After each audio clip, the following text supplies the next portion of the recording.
interest rates.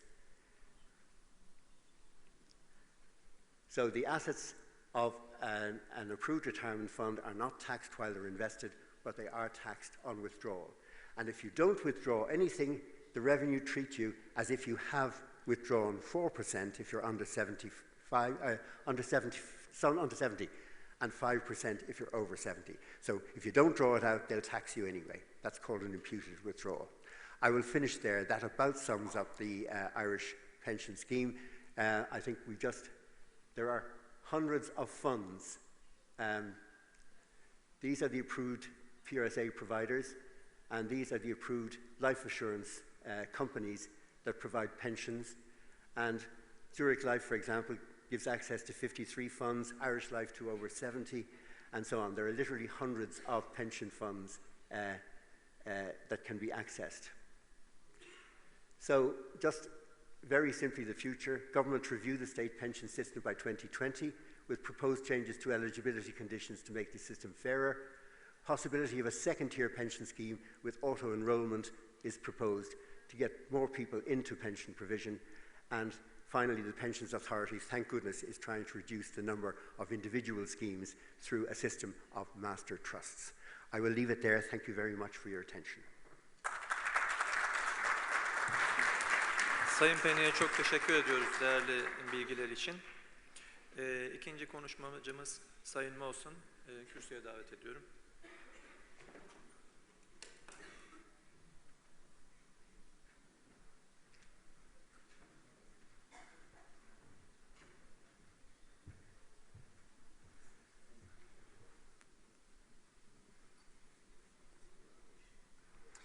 İyi günler and merhaba everybody again for the second day of the Congress.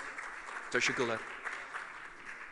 And these are about the only Turkish words I know, next to görüşmek üzere and some others. They are trying, yes, they found my slides.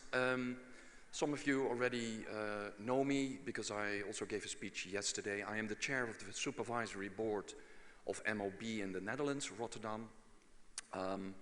We are a care providing organization, mainly for migrant groups, Dutch citizens from Turkish origin, many, from Morocco, from China, from Indonesia, and we offer them what we call culture-specific provisions when they are aging.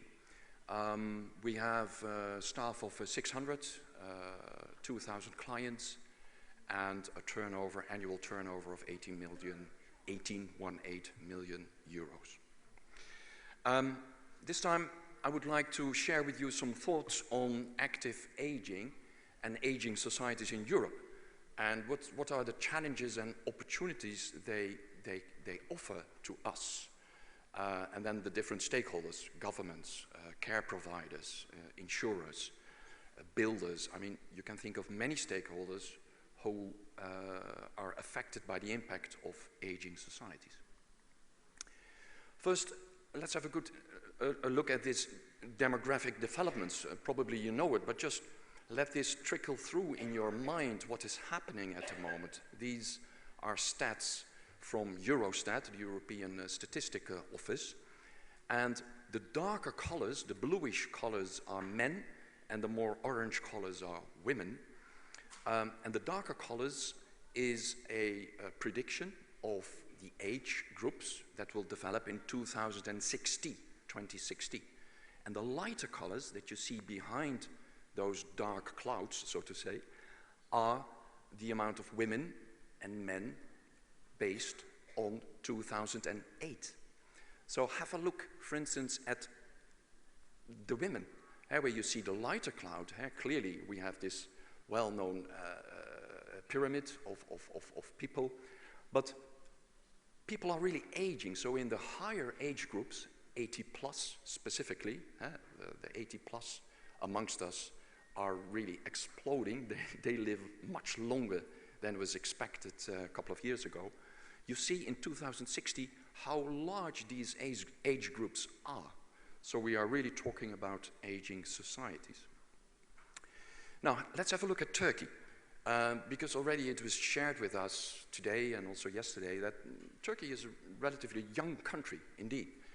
Now have a look at this